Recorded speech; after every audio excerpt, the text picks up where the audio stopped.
Pembuktian menjadi Wongso Yudan.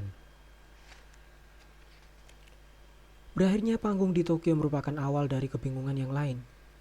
Panji dan manajemen kini tak lagi memegang dana dari sponsor. Mereka bangkrut dalam artian sebenarnya. Dalam beberapa hal, jadwal mereka memang menjadi agak longgar karena tak harus menyetor 2 video per hari. Keinginan Panji untuk menghilangkan acara The Blind Eat terpenuhi. Namun, jika dahulu hanya Panji yang kerap mual-mual akibat The Blind Eat, sekarang malah setiap anggota manajemen jadi merasa mual-mual akibat kondisi mereka yang sedang bangkrut. Mereka tak memegang uang. Untuk bisa jalan ke kota selanjutnya, hanya dana cadangan yang mereka miliki. Itu pun hasil meminjam. Sementara itu, JBWT Australia sudah tinggal hitungan hari dan JBWT Amerika Serikat akan berlangsung dalam hitungan minggu.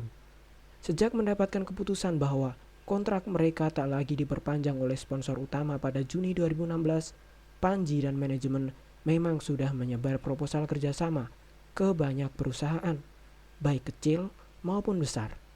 Namun, sampai pertengahan Agustus 2016, belum ada juga yang merespons. Panji sendiri merasa bahwa menyebar proposal kerja sama pada pertengahan tahun memang bukan pilihan bagus. Biasanya, perusahaan akan lebih cepat tanggap bila ada proposal yang masuk pada awal-awal tahun. Sebab, mereka pasti sedang membahas rencana kerja tahunan. Semua proposal yang masuk akan menjadi pertimbangan mereka. Itu artinya, pada pertengahan tahun, perusahaan-perusahaan tersebut sudah tak perlu lagi menyusun anggaran untuk kegiatan baru. Mereka tinggal melaksanakan keputusan yang ditetapkan pada awal tahun. Akan tetapi, toh tak ada salahnya mencoba. Panji mendorong manajemen untuk terus berusaha dan berikhtiar agar mereka tetap bisa menyelesaikan tur dunia.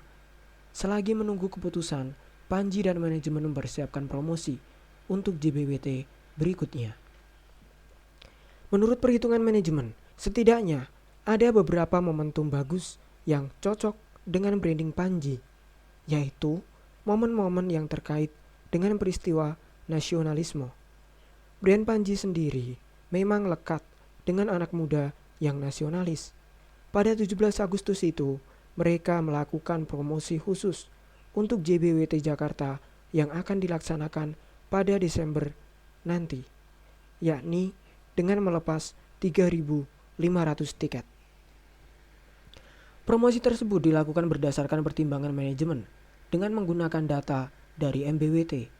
Pada saat MBWT dahulu, mereka membutuhkan waktu 2 bulan untuk menjual tiket sebanyak 1.500 lembar. Akhirnya, untuk menjual 3.500 tiket JBWT, tentu mereka membutuhkan lebih banyak waktu. Setidaknya 4 bulan adalah waktu yang cukup. Akan tetapi, ada satu hal yang membuat mereka terbelalak tak percaya. Tiket presale 1 sebanyak 1.500 ludes dalam sehari pada 17 Agustus. Dana besar langsung masuk rekening manajemen pada hari itu juga. Hal ini sangat jauh dari bayangan mereka sebelumnya. Mungkin ini adalah cara Tuhan menjawab doa dan ikhtiar mereka selama ini. Meski demikian, Panji mencoba memberikan alasan yang masuk akal tentang kejadian itu. Menurutnya, ada 2 hal yang mengakibatkannya. Pertama, efektivitas promosi tim manajemen. Dan yang kedua, Panji sebagai seorang pekarya ternyata sudah semakin dikenal oleh publik. Dia beberapa kali main film yang ditonton lebih dari 1 juta penonton. Setelah mendapatkan dana segar dari penjualan tiket JBWT Jakarta, semula semua pemasukan ini akan mereka jadikan sebagai keuntungan. Namun, Panji berpikir dana tersebut sebaiknya digunakan untuk keperluan transportasi ke Australia, Amerika Serikat, dan Inggris yang biayanya bisa dibilang sangat besar. Dan lagi-lagi adalah tugas Zaindra dan Upil yang menyusun segala hal terkait dana perjalanan mereka ke sejumlah negara sisa tujuan JBWT. Bagi Panji, tur dunia adalah kemewahan yang dihantarkan lewat pengalaman penuh kesederhanaan. Dia kerap melontarkan lelucon berikut untuk mengungkapkan pengalamannya. Kalau Mariah Carey tur dunia, dia bisa menyewa satu lantai hotel untuk rombongannya. Sedangkan Panji dan rombongan ketika tur dunia tidur di lantai pondokan mahasiswa. Literally, lantai, katanya. Dan memang, dari pengalaman tur dunia ke 5 benua, Panji dan rombongan lebih sering istirahat di asrama atau apartemen mahasiswa Indonesia di negara tujuan. Atau, kalau sedang beruntung, mereka menginap di fasilitas milik Kedutaan Besar Republik Indonesia. Hanya di Tiongkok, mereka menginap di hotel, itu pun cuma bintang 3.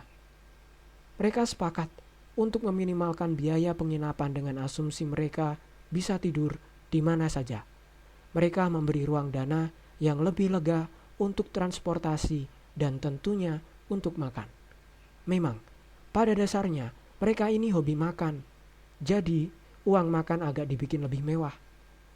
Menjalani tur dunia itu mesti siap mengalami hal-hal di luar bayangan, dan untuk mencapainya tentu harus melalui berbagai jalan berliku dan panjang. Dibutuhkan ketelitian, keuletan, dan kesabaran. Diperlukan pula ketegasan dan disiplin yang ketat untuk bisa menjalaninya. No one knows how hard it is to achieve the impossible. It's so hard. Susah sekali menerima orang yang tak boleh kelihatan patah arang di depan orang lain. Karena lo tahu, lo pemimpinnya. Susah untuk tetap berpura-pura tegar di depan teman-teman yang lain. Curhat Panji. Kata-kata Panji tersebut memang benar.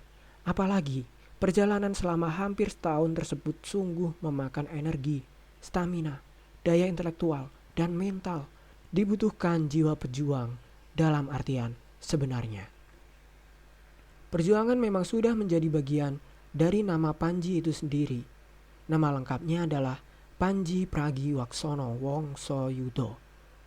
Menurut ayahnya, Wongsoyudo berarti kesatria. Panji diharapkan untuk bisa siap dalam menjalani apapun.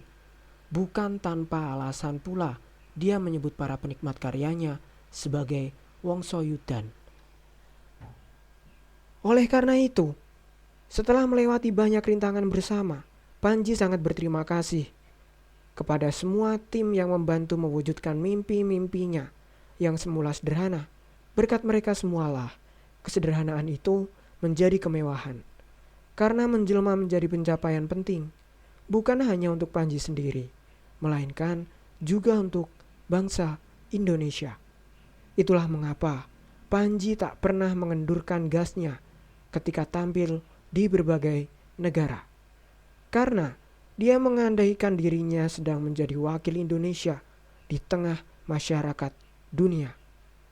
Dia menjadi warga dunia, termasuk ketika dia akhirnya manggung di Australia.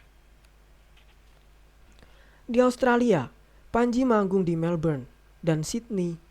Untuk di Melbourne sendiri memang sudah kali kedua bagi Panji. Dan manggung di Melbourne merupakan salah satu pengalaman yang mengesankan buatnya. Itu karena panitianya memang sering melaksanakan acara dan mengundang para pekarya Indonesia. Sebagaimana panggung MBWT di Melbourne, saat JBWT pun Panji tetap mengocok perut mereka. Pertunjukan tersebut sukses besar. Begitupun pertunjukan JBWT Sydney.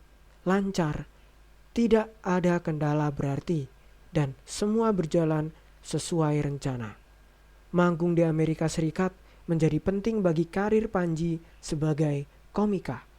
Di negara inilah stand up komedi berkembang dan akhirnya mendapatkan tempat di dunia secara umum. Berkat kerjasama dengan Endah Rezeki dari Dapur Kita Production, jumlah penikmat karya Panji di Amerika Serikat bertumbuh. Hal itu bisa dilihat dari sejumlah negara bagian yang Panji kunjungi. Jika MBWT hanya berkunjung ke Los Angeles dan San Francisco, pada JBWT Panji manggung di 4 kota lainnya, yaitu Chicago, Philadelphia, Boston, dan Washington DC. Panji dan manajemen berada di Amerika Serikat dan Inggris selama 1 bulan. Demi efektivitas dan memudahkan mereka bergerak dari satu negara bagian ke negara bagian lainnya, mereka memutuskan untuk menyewa rumah. Pada minggu pertama, mereka berada di lingkungan yang tak aman. Warga di sana sangat individual, sehingga tidak banyak berinteraksi. Setiap beberapa jam sekali, ada mobil patroli polisi yang berkeliling.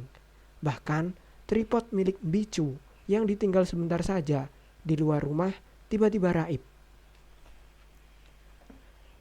Beruntung, pada minggu selanjutnya, mereka pindah ke daerah yang di lingkungan sosialnya lebih nyaman. Warganya berinteraksi dengan intens dan di setiap rumah ada pohon yang terawat. Padahal, jarak antar tempat pertama dan kedua hanya terpisah sekitar 2 blok. Namun, karena lingkungannya berbeda pula warganya. Ada pengalaman tak mengenakan yang dialami Panji selama berada di Amerika Serikat ini. Saat berada di Washington DC, dompet Panji tertinggal. Penyakit Panji kumat, pelupa. Saat itu, dia sedang berada di kereta api menuju Washington DC. Di dalam kereta, dia membuka dan mengambil sesuatu dari dalam dompetnya. Karena mengira perjalanan masih jauh, dia menaruh dompet tersebut di kantung kursi yang ada di depannya. Kemudian, dia mengenakan headset dan memutar musik melalui ponselnya. Panji kemudian tertidur dan tiba-tiba saja mereka sudah sampai tujuan. Panji dibangunkan secara mendadak dan segera menyambar koper dan menyelempangkan tasnya. Saat berada di taman di Washington DC, barulah dia menyadari bahwa dompetnya hilang ketika merogoh kantong celananya. KTP, SIM, dan kartu debit ada di dompet tersebut. Untungnya, dia menyimpan uang dalam jumlah besar di dalam tas. Sementara paspornya sendiri ada di Ben selaku koordinator yang mengurus administrasi. Panji akhirnya pasrah saja mengikhlaskan dompetnya yang hilang tersebut. Akan tetapi di Washington DC, Panji lagi-lagi mendapatkan pengalaman spiritual. Sesuatu yang akan dikenang sebagai pengalaman paling mengesankan sebagai umat beragama. Panji selalu berkata bahwa dia selalu ingin merasakan sholat di luar negeri, ingin merasakan masjidnya, dan berada di antara umat muslim lain dari belahan dunia yang lain. Di LA dan Chicago, Panji dan tim merasakan mencekamnya Jumatan dijaga ketat oleh polisi. Setiap kali mau masuk gedung masjid, kadang ada yang bentuknya seperti masjid, kadang bentuknya seperti ruko, kadang di dalam gedung. Selalu ada polisi-polisi yang menjaga dengan siaga. Seakan-akan ada sesuatu yang buruk bisa saja terjadi. Mungkin ini rasanya menjadi umat Kristiani di Indonesia ketika ke gereja pada malam Natal dengan penjagaan ketat polisi. Sungguh tidak enak. Mau beribadah tetapi malah jadi sedikit khawatir. Nah, di Washington DC, pengalaman spiritual Panji mencapai puncaknya. Di DC, mereka menginap di rumah panitia penyelenggara. Letaknya agak keluar dari DC, tepatnya di sebuah kompleks perumahan asri. Masalahnya, umat muslim di area tersebut tidak cukup banyak untuk memiliki izin membangun rumah ibadah. Setelah berkumpul antar warga sekitar, akhirnya umat muslim dipinjami tempat untuk melaksanakan sholat Jumat. Yang meminjamkan adalah warga Yahudi. Yang dipinjamkan menjadi tempat sholat Jumat adalah sinagog, rumah ibadah umat Yahudi. Sholat di sinagog. Panji benar-benar terkejut dengan hal itu. Namun, menurut warga Indonesia yang menjadi induk semang mereka, kalau mau sholat Jumat di sekitar situ untuk radius jarak cukup jauh, hanya disitulah tempatnya. Hal ini sudah berlangsung selama bertahun-tahun dan selalu baik-baik saja. Maka mereka dihadapkan dengan dua pilihan, Jumatan atau tidak. Panji dan tim akhirnya memutuskan untuk sholat Jumat di sinagog. Ketika masuk, rasanya sangat canggung. Dia tidak tahu apa yang akan ada di benak orang-orang di Indonesia kalau mereka tahu. Di dalam sinagog, Semua tulisan dan pernak-pernik terkait ajaran Yahudi ditutup dengan sarung. Semua orang melaksanakan sholat seperti biasa. Mereka mendengarkan khotbah, sholat, dan bubar. Kasual saja, inikah yang disebut toleransi? Inikah wujud paling tinggi dari semangat Pancasila yang dijunjung tinggi di Indonesia? Sungguh kontroversial, tetapi di dalam hati Panji, pengalaman ini akan selalu membekas di hati. Di perjalanan kali ini, Panji, Ari Kriting, dan Bicu mendapat kesempatan menonton Louis C.K., salah seorang komika favorit Panji. Mereka menontonnya di Madison Square Garden, New York. Di tempat inilah semua pertunjukan dunia dihelat, seperti pertandingan tinju legendaris antara Muhammad Ali dan Joe Frazier. Pertandingan yang diselenggarakan pada 1971 ini disebut-sebut sebagai Fight of the Century, pertarungan abad ini. Frank Sinatra, penyanyi bersuara empuk sepanjang zaman, juga pernah manggung di lokasi yang sama. Begitu pula sejumlah komika dunia seperti Eddie Murphy, Chris Rock, dan Kevin Hart. Dengan kapasitas 20.000 kursi, Madison Square Garden menjadi tempat perhelatan acara yang begitu wah. Yang membuat ketiganya sumringah adalah mereka menonton Louis C.K. tepat di depannya. Mereka mendapatkan bangku terdepan. Jadi, kalau Louis C.K. bicara dan ludahnya muncrat kemana-mana, mereka pasti kena. Panji dan Ari sepakat bahwa pertunjukan Louis C.K. ini merupakan yang terbaik. Bagi Panji, menyaksikan Louis C.K. secara langsung membawa banyak hal baik untuk saya. Salah satunya adalah semangat untuk terus berkarya, terus berkembang. Belakangan, saya googling. Pertunjukan ini adalah bagian dari tur dunia ke 22 kota yang Louis lakukan. Louis bilang, di surel yang dia tulis untuk subscriber situs webnya, "It's new jokes. And I think I'm better at comedy right now." Saya jadi bagian dari proses bertumbuhnya Louis C.K. Saya fans yang sukses. Keesokan harinya, Panji manggung di Washington DC. Mungkin karena sihir Louis C.K., Panji manggung terlalu lama, 2 jam 55 menit, hampir 3 jam. Padahal mestinya pertunjukannya hanya 2 jam. Meski demikian, pertunjukannya yang berdurasi lebih itu dinikmati betul oleh penonton. Bahkan ada yang berkata kepadanya bahwa pertunjukannya kali itu masih kurang lama. "Kurang mat loh," rutuk Panji dalam hati. Walaupun panggung di DC pecah sukses, di Chicago panggung Panji hampir tak pecah. Menurut pengalamannya selama ini, ada 3 tanda acara akan wadau alias tidak pecah. Pertama, penontonnya kebanyakan mahasiswa S2 dan tak mengenal Panji. Hal ini dibuktikan dengan tidak adanya sama sekali panitia yang meminta foto bareng dengannya, seperti tidak kenal. Kedua, acara gratis, sehingga bisa jadi penonton yang datang hanya kepingin nonton gratis, tidak peduli siapa komikanya. Terakhir, acara dilaksanakan pada siang hari. Acara di Chicago diberikan secara gratis karena disponsori langsung oleh Atase Pendidikan dan Kebudayaan. Menurut penuturan Ari Kriting, komika pembuka, dia sendiri agak kesulitan menghangatkan penonton. Dia juga melihat Panji agak kerepotan. Apalagi materi Panji jauh lebih berat daripada materi saya. Saya saja kesulitan, padahal materi saya lebih gampang. Tapi Panji memang sudah punya jam terbang tinggi, jadi tetap bisa menguasai panggung walaupun penontonnya tidak pecah. Yang pasti, saya bahagia sekali melihat Panji. Menurut saya, hari ini luar biasa. Cerita Ari Kriting tentang pengalamannya di Chicago. Saat menjalani tur dunia di Amerika, ada satu hal yang membuat Panji berat. Berpisah dengan keluarga selama sebulan penuh. Perjalanan ke Amerika ini yang paling sulit secara mental bagi Panji. Dia seorang family man. Menurut Bicu, dalam salah satu kesempatan Panji berujar bahwa perjalanan di Amerika ini tak boleh lagi terulang. Biasanya, paling lama Panji meninggalkan istri dan anak-anaknya selama 2 minggu. Kali ini, sebulan penuh.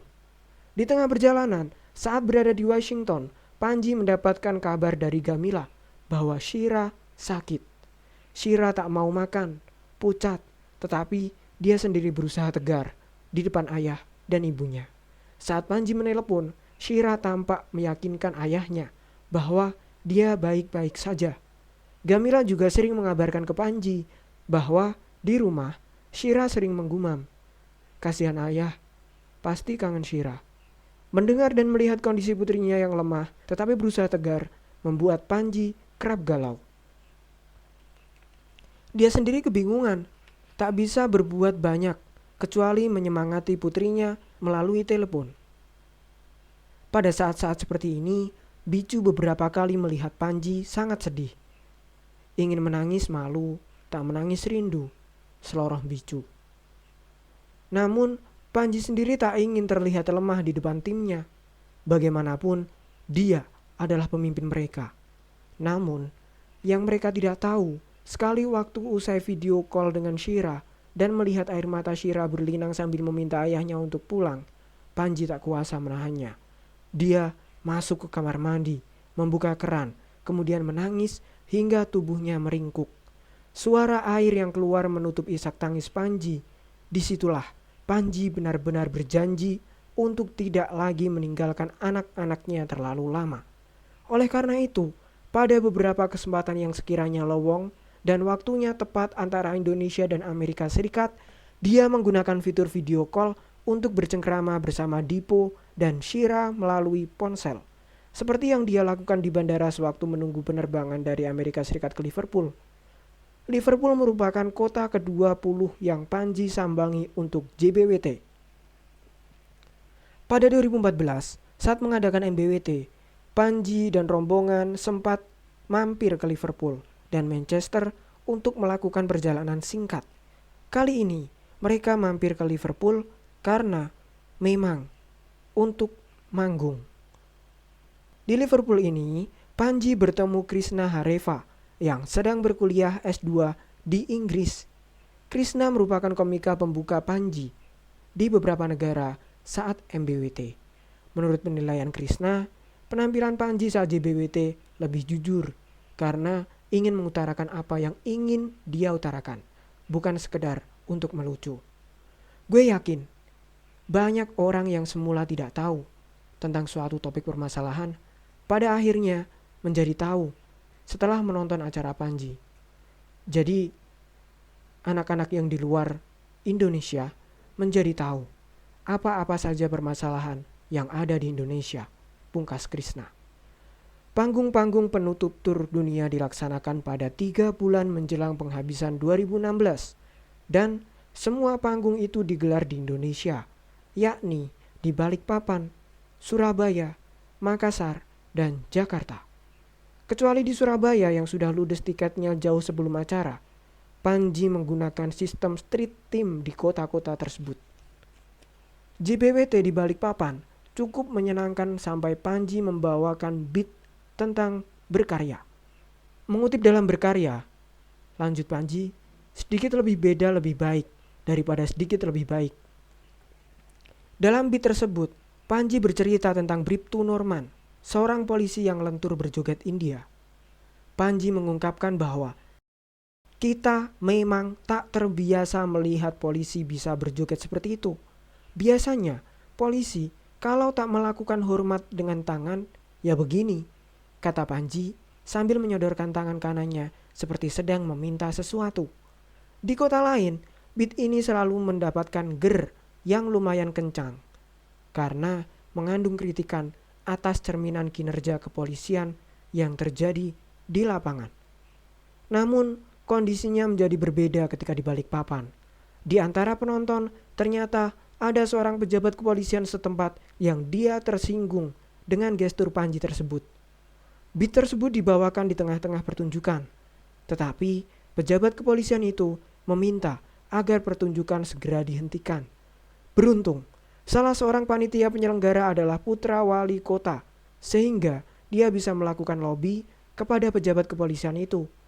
Ditambah dengan adanya Gamayel, seorang anggota polisi yang juga komika dan menjadi MC JBWT Balikpapan. Kayaknya Gamayel memberi jaminan kepada pejabat polisi tersebut Sehingga akhirnya acara bisa tetap diteruskan.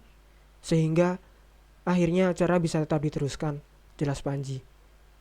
Dan memang penampilan JBWT Balikpapan tetap diteruskan. Namun pada hari selanjutnya semua panitia dipanggil ke kantor kepolisian setempat.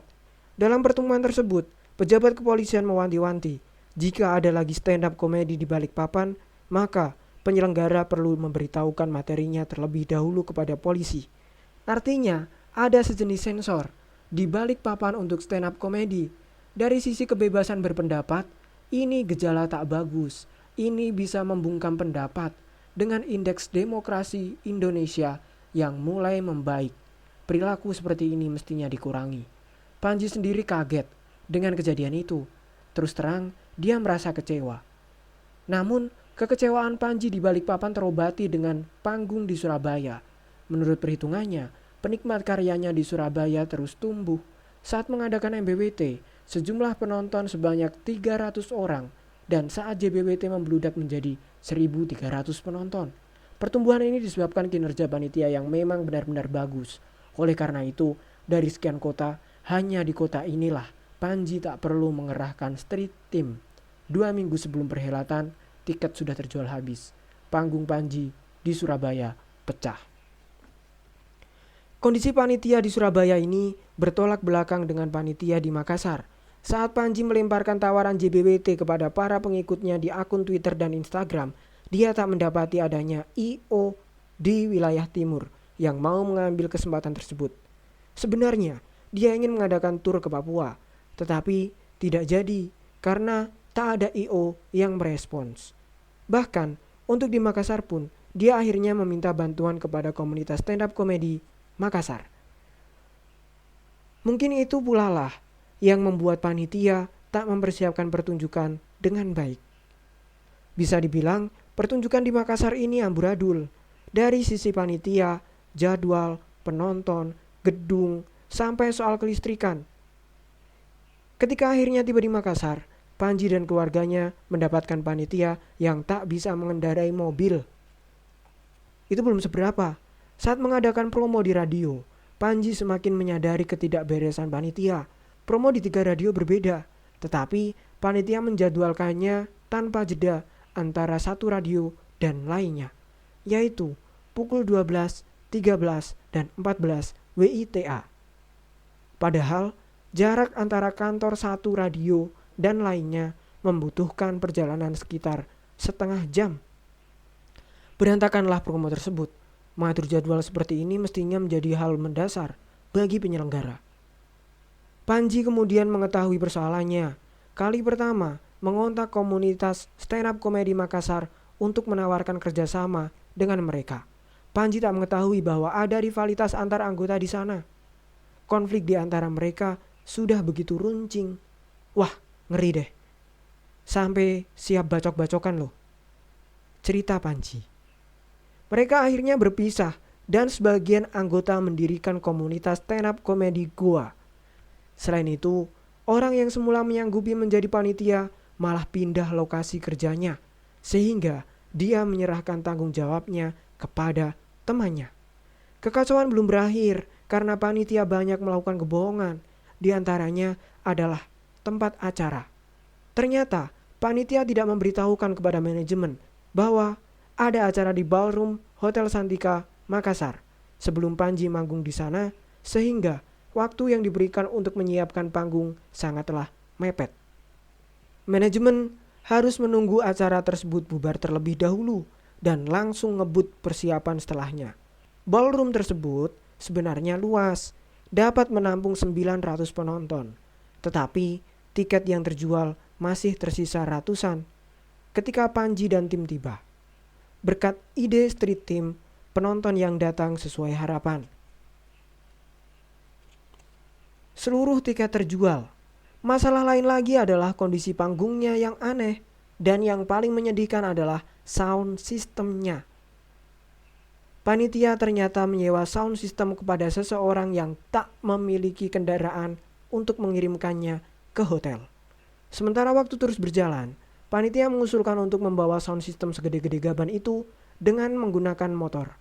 Itu pun harus berkali-kali mengangkut. Disebabkan waktu yang semakin mepet, manajemen akhirnya memutuskan untuk menggunakan sound system hotel. Ben dan Zaindra berusaha setengah mati untuk bisa memaksimalkan potensi sound system tersebut. Namun, berkat pengalaman mereka berdua, sound system itu tak mengecewakan betul. Melihat itu, Panji naik pitam. Dia menarik kerah salah seorang panitia paling senior dan berkata dengan keras, "Gue bisa bikin hidung lo bocor tanpa pakai tangan gue sendiri. Gue aduin jidat gue ke hidung lo kalau sampai lo bikin acara gue hancur." Panitia lain yang melihat peristiwa tersebut akhirnya tersadar bahwa di situasi serba mendesak ini, mereka harus bahu-membahu menyiapkan panggung. Kesialan nyatanya tak berhenti sampai di situ. Dengan panggung besar dan sound system yang tak maksimal, di tengah acara, aliran listrik malah mati. Saat itu, Panji sedang menyampaikan beat tentang HAM. Dan begitu listrik mati, Panji berseloroh. Wah, ada sabotase nih. Guyonan ini dimakan penonton. Dan oleh karena itu, Panji tetap meneruskan pertunjukannya dengan kondisi mati listrik dan tanpa sound system. Hanya dengan suaranya, dia terus mengocok perut penonton. Meski sempat 2 kali listrik mati dan dalam kondisi penuh tekanan karena kelakuan panitia lokal yang membuat manajemen senewen, pertunjukan Panji di Makassar tetap pecah. Para penonton banyak yang menyampaikan apresiasi kepada Panji bahwa di tengah kondisi serba kekurangan tersebut, materi yang dibawakan oleh Panji tetap tersampaikan dengan sempurna. Lalu sampailah JBWT di kota terakhir, Jakarta. Ketika pertunjukan di Jakarta diselenggarakan, ada satu kondisi yang membuat status Panji berubah. Dia menjadi juru bicara pasangan calon gubernur Anies Sandi dalam pemilihan kepala daerah DKI Jakarta. Sebuah status yang sama sekali tak pernah Panji bayangkan sebelumnya. Dia tak pernah menyangka bahwa dirinya menjadi juru bicara yang sesungguhnya. Dalam beberapa hal, dia sempat khawatir posisi ini akan menurunkan animo para penonton. Panji menerima pinangan untuk menjadi juru bicara Anies Sandi pada akhir September. Dia tengah berada di New York kala Anies menelponnya. Setelah berdiskusi melalui telepon selama hampir sejam, Anies mengabarkan pencalonannya. Dalam perbincangan tersebut, terjadi diskusi serius santai yang membuat Panji bersedia didaulat menjadi juru bicara paslon ini. Ternyata statusnya sebagai juru bicara salah satu pasangan calon gubernur tak membuat penonton berkurang minatnya. The Casablanca, tempat perhelatan juru bicara Jakarta, tetap dipadati penonton sebanyak 3.500 orang. Kondisi ini menunjukkan betapa para penikmat karyanya adalah mereka yang telah dewasa dalam bersikap. Meskipun di antara mereka banyak yang berbeda pilihan dengan Panji, hal ini tak menutup kemauan mereka untuk mendengarkan materi-materi Panji dalam Juru Bicara Jakarta. Dan demi menghormati para penikmat karyanya, Panji tak secuil pun membahas tentang Pilkada DKI Jakarta. Meski dia adalah juru bicara salah satu pasangan calon, Panji bisa bersikap seperti itu karena dia memegang teguh profesionalisme. Setiap keputusan tentunya melahirkan konsekuensi yang harus ditanggung. Menurut manajemen, posisi Panji yang lekat dalam Pilkada DKI membuat beberapa perusahaan membatalkan kerjasama yang terkait branding. Kecuali untuk keperluan kegiatan Panji seperti tur nasional dan tur dunia. Manajemen sendiri memang jarang melakukan penawaran kerjasama ke berbagai perusahaan. Salah satu alasan Panji mengambil peran sebagai juru bicara Anies Sandi yaitu sebagai bentuk kepeduliannya dalam politik untuk mendorong orang-orang baik terjun ke dalam politik. Dari sisi personal, Panji sudah mengenal Anies Baswedan sejak lama. Oleh karena itu, dia bersedia menjadi juru bicaranya. Akan tetapi, perhelatan Pilkada DKI Jakarta begitu keras. Meski statusnya dalam tim pemenangan adalah sebagai relawan yang tidak dibayar serupiah pun, Panji termasuk yang kerap berada di depan saat berkampanye. Dia menjalani tugasnya sebagai juru bicara dengan baik. Dia tak pernah kehilangan fokus untuk selalu mengampanyekan program. Dia tak larut dalam diskusi mengenai isu-isu di luar program.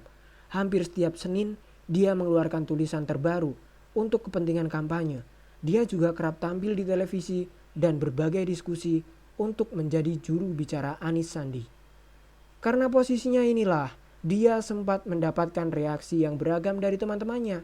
Mulai dari yang mendukung sampai mengeblok akunnya di Twitter, semua itu tetap dia hadapi saja.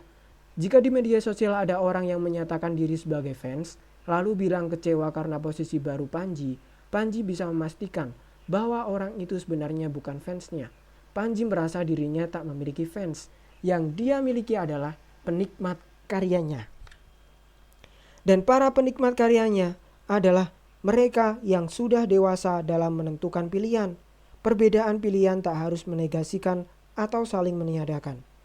Dalam lagu terbarunya berjudul Satu Lawan Banyak yang dikeluarkan pada saat kampanye Pilkada DKI Jakarta dan disebarkan secara gratis, Panji mengungkapkan, "Ku tak punya kebencian untuk tak jabat tangan cari pemahaman. Tak punya ketakutan bertatapan dengan yang berseberangan. Sadarkah kawan, konsekuensi persatuan adalah tak bermusuhan. Perlu kesepamahaman dan didapatkan dari buka obrolan. Maka sendirian langkah berderapan kuseberangkan jembatan sekarang. Nada kecewa pertanyakan mengapa. Kontestasi logika. Sumpah serapah penggemar Meita mencoba-coba usik rasa bersalah. Mereka sangka aku layaknya artis lainnya, idola hidup dari puja-puja. Hahaha, jangan pukul rata. Fansku tak punya. Jadi jangan kau coba-coba berpura-pura dan mengaku hatimu patah. Penikmat karyaku bukanlah bocah tapi manusia dewasa. Hubungan erat bak saudara. Bisa pasang harga pada pilihan yang berbeda. Maka pergilah, tak usah lapor-lapor segala. Fans are demanding and friends are understanding. Tak butuh yang tendang pantatku kalaku nungging. Ku tak ambil pusing, takkan sodor kelingking. Jari tengah ku berikan padamu sambil senyum tersungging."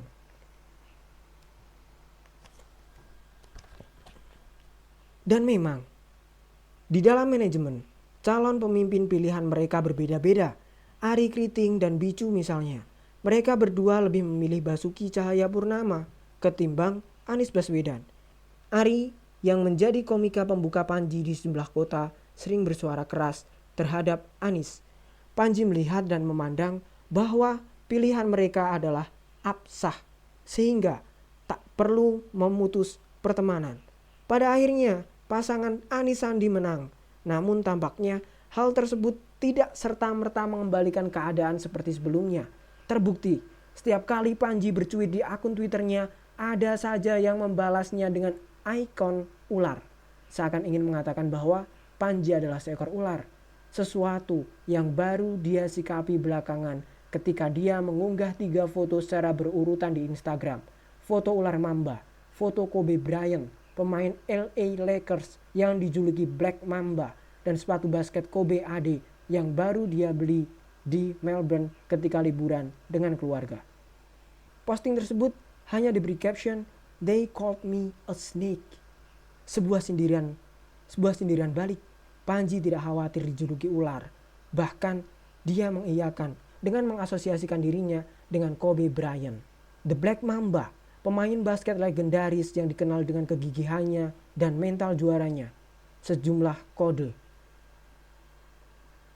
Panji sendiri tidak keberatan dengan sikap mereka yang demikian. Dia tak pernah mengambil hati untuk hal-hal yang seperti itu. Bahkan bila memang diperlukan, dia rela menjadi samsak bagi teman-temannya yang semula memusuhinya gara-gara perbedaan politik. Jika itu memang bisa mengobati luka mereka dan mau menjalin kembali pertemanan dengan gue, dengan senang hati akan gue jabanin. Oleh karena itu, Panji tetap hadir di berbagai acara stand-up komedi spesial yang dihelat oleh Ernest Prakasa dan Soleh Solihun misalnya. Bahkan di sana, Panji mendapatkan riffing dari Ernest sehingga menjadi bahan tertawaan untuk penonton lainnya. Panji tak keberatan karena lawakan Ernest memang lucu. #1 Riffing, komentar bolak-balik dengan penonton secara spontan. Tak hanya itu, di acara spesial Soleh Solihun, Panji juga menjadi bulan-bulanan oleh Soleh. Namun, lagi-lagi karena memang lucu, Panji tak mengambil hati. Lagi pula, riffing merupakan salah satu teknik dalam stand up comedy yang diperbolehkan. Selama hasilnya lucu, hal itu tidak masalah. Namun, bila melakukan riffing terhadap Panji dan hasilnya tidak lucu, itu sih jatuhnya menghina, lanjut Panji. Ada hikmah yang juga Panji dapatkan di acara Soleh Solihun tersebut. Pada acara itu, ada beberapa teman Panji yang ikut menonton. Mereka adalah orang-orang yang semula tidak mau lagi berkomunikasi dengan Panji karena pilkada. Namun, setelah melihat Panji menjadi objek riffing, mereka lantas mengirimkan pesan lewat WhatsApp. Gila, parah banget. Lo dihajar Soleh. Ada lagi yang mengatakan, gimana Ji? Rasanya dihajar di depan umum. Menanggapi hal itu, Panji berkata, kalau memang ini menjadi jalan untuk kebaikan dan mengobati luka mereka, ya kenapa tidak? Kalau bukan karena di riffing, mungkin orang-orang itu masih enggan untuk membuka komunikasi. Namun ternyata riffing itu mewakili mereka yang ingin mengatakan hal yang diucap Ernest atau Soleh, sehingga ketika itu sudah keluar dari mulut komika-komika tadi, kekesalannya sudah tersalurkan. Pernah pula Panji mengadakan acara perempuan berhak di Lumintu dan memberikan panggung pertama kepada Likwina Hananto sebagai komika perempuan. Panji tak pernah melakukan cut atau apapun kepada Likwina. Secara profesional, Panji memperlakukan Likwina seperti yang lainnya. Padahal Likwina ini sering sekali meledek Panji di akun Twitternya, termasuk ketika Panji bercuit tentang peristiwa bom kampung Melayu. Dalam cuitannya, Panji menyatakan bahwa sebagai bangsa kita pernah melalui hal seperti ini, maka kita harus tetap bersatu. Menanggapi cuitan Panji tersebut, secara sarkastik Likwina membalas, #kami tidak ikut. Lagi-lagi, hal seperti ini tak pernah Panji masukkan ke hati.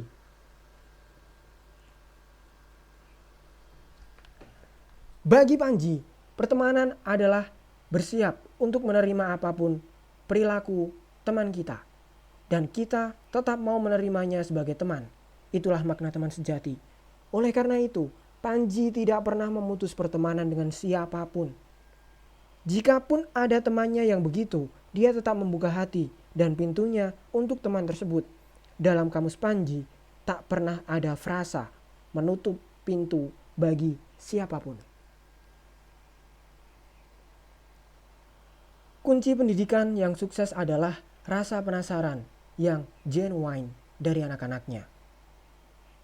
Gak ada motivasi belajar lebih besar daripada rasa penasaran yang nyata. Panji Pragiwaksono, juru bicara World Tour.